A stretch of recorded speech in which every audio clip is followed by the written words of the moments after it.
In this tutorial, I'll show you how to enable cookies in Google Chrome.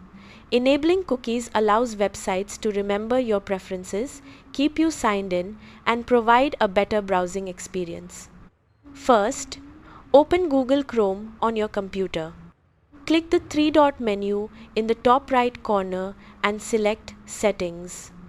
In the left sidebar, click Privacy and Security, then select Third-party cookies. Under Default Behavior, choose the option that best fits your needs.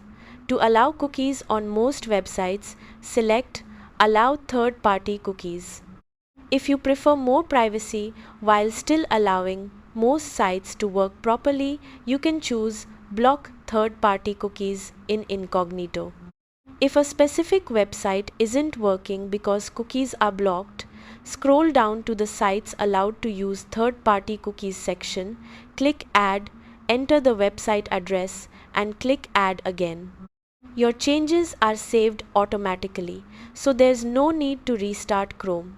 Refresh the website and it should now work correctly with cookies enabled. That's how to enable cookies in Google Chrome. Thanks for watching.